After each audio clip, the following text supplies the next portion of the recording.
आप जानते हैं आपके हाथ में जो फ़ोन है उसमें जो बैटरी यूज़ हुई है और जो इलेक्ट्रिक बाइक में बैटरी यूज़ होती है वो सेम है।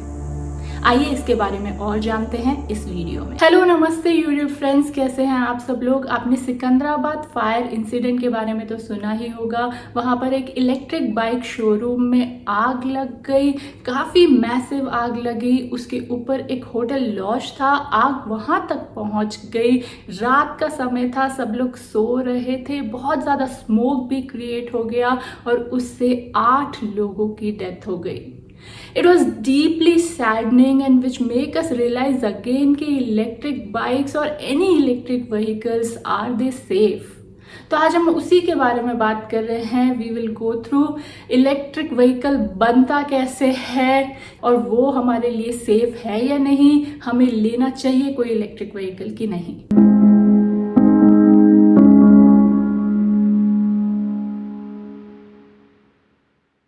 सबसे पहले तो 2 मिथ मैं एकदम क्लियर करना चाहूंगी। पहला है कि fuel consumption vehicles are safer than electric vehicles.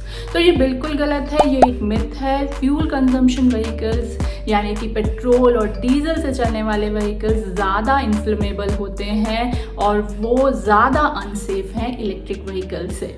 दूसरा मिथ है कि इलेक्ट्रिक व्हीकल्स एक बहुत ही नई टेक्नोलॉजी है, अभी डेवलप ही हो रही है। तो ये भी इनकरेक्ट है। इलेक्ट्रिक व्हीकल्स 200 साल से बनाए जा रहे हैं। वो मार्केट में पहले इसलिए पॉपुलर नहीं हुए क्योंकि उस टाइम पे पेट्रोल और डीजल बहुत चीप मिलता था from the cost of electric vehicles. So अब हमें ये तो समझ में आ गया कि इलेक्ट्रिक व्हीकल सेफ हैं फ्यूल कंजप्शन व्हीकल से, पर क्या ये ओवरऑल सेफ हैं और हमें इन्हें खरीदना चाहिए, ये समझने के लिए हम जानते हैं कि ये इलेक्ट्रिक व्हीकल्स चलते किस पे हैं। ये बैटरी पे चलते हैं। बैटरी किसकी बनी होती है? लिथियम आयन की बनी होती है। लिथियम आयन क्या है? लिथियम आयन एक मेटल है। ये मेटल कैसा मेटल है? ये एक लीस्ट डेंस मेटल है। उससे क्या फर्क पड़ता है? उससे ये एक बेस्ट परफॉर्मेंस बैटरी बनाता है। और ये बेस्ट परफॉर्मेंस बैटरी हमें क्या देती है? ये लाइटर होती है, फास्टर चार्ज होती है और लास्ट लॉन्गर करती है। इसके लिए ये बन जाती है एक बेस्ट परफॉर्मेंस बैटरी। तो अगर ये इतनी ही बेस्ट परफॉर्मेंस है तो क्या किसी ने इसे पहले यूज़ नहीं किया? बिल्कुल, इससे इस बैटरी को हर कोई यूज़ कर रहा है और काफ़ी पहले से यूज़ कर रहा है। आपके हाथ में जो फ़ोन है वो भी इसी बैटरी से बना हुआ है। एप्पल, आपका मोस्ट में भी एस्पिरेशनल फ़ोन या भी आपके हाथ में होगा, वो लिथियम आयन बैटरी ही है उसमें। या फिर कोई भी दूसरे छोटे इलेक्ट्रॉनिक डिवाइसेस, आपकी वॉचेस, आईपैड्स, किसी तो थर्मोमीटर में भी, कैलकुलेटर्स में, टीडीएस मीटर्स में, इन सब में लिथियम आयन बैटरी का यूज़ होता है। तो ये क्या सारे डिवाइसेस अनसेफ हैं? हाँ, ये बिल्कुल उतने ही अनसेफ हैं जितने आपका इलेक्ट्रिक व्हीकल अनसेफ है।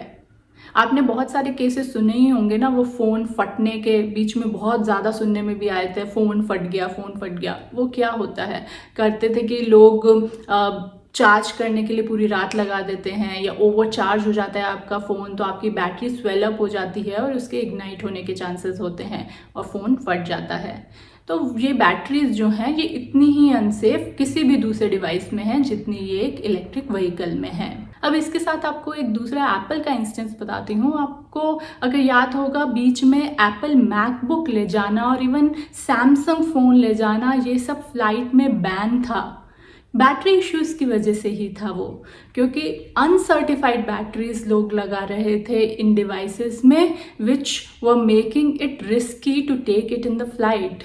और इसके बाद ही एप्पल ने अपनी बैटरीज को सर्टिफिकेशन देना चालू किया और एप्पल ने रिकमेंड किया कि आप सिर्फ सर्टिफाइड या ऑथराइज्ड डीलर से ही अपनी बैटरी रिप्लेस करवाइए। तो फिर करें क्या? ये सारे इलेक्ट्रॉनिक डिवाइसेस भी यूज़ करना छोड़ देते हैं और इलेक्ट्रिक व्हीकल भी नहीं लेते? ये तो नहीं है सॉल्यूशन।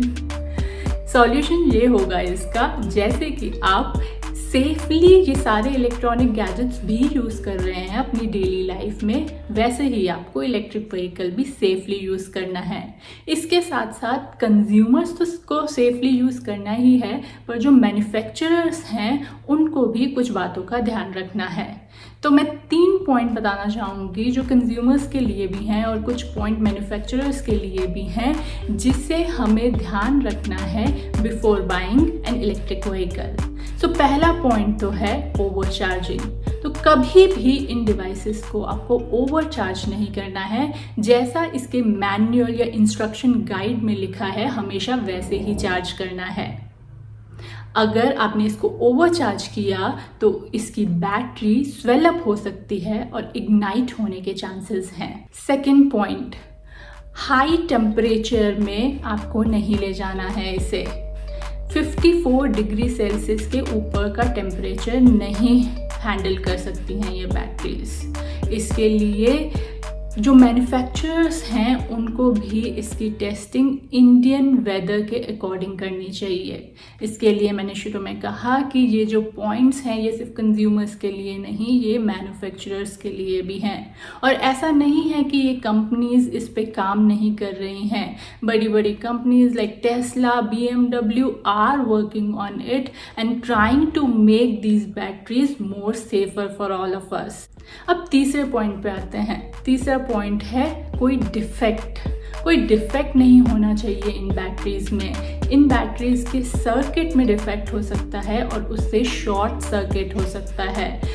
इसलिए भी एक रीज़न है कि आपको यहाँ पर अभी काफ़ी ज़्यादा ये केसेस सुनने में आ रहे हैं, क्योंकि जो बहुत नई मैन्युफैक्चरर्स हैं वो ये ई बाइक्स वगैरह बनाने लग गए हैं और वहाँ पे डिफेक्टिव मटेरियल लग रहा है, प्रॉपरली क्वालिटी एश्योरेंस टेस्टिंग नहीं हो रही है। इसके लिए ये पॉइंट बहुत ज़्यादा मैन्युफैक्चरर्स के लिए है, गवर्नमेंट के लिए है। दे नीड टू इंश्योर कि मार्केट में अगर कोई भी इलेक्ट्रिक बाइक लॉन्च हो रही है तो उसकी क्वालिटी प्रॉपरली टेस्टेड हो, कोई भी डिफेक्ट नहीं होना चाहिए बैटरी में। This takes me to the end of the video और आपको मैं कंक्लूड करके यही बोलना चाहूँगी कि एक इलेक्ट्रिक व्हीकल उतना ही सेफ या अनसेफ है जितना आपका कोई भी घर में इलेक्ट्रॉनिक गैजेट। आपको वो इलेक्ट्रिक व्हीकल सेफली यूज़ करना है, मैन्युफैक्चरर के द्वारा दी गई मैनुअल और इंस्ट्रक्शन को अच्छे से फॉलो करना है और एक रीनाउंड मैन्युफैक्चरर से ही व्हीकल लेना है। I hope this video was helpful for you and I'll see you in another one.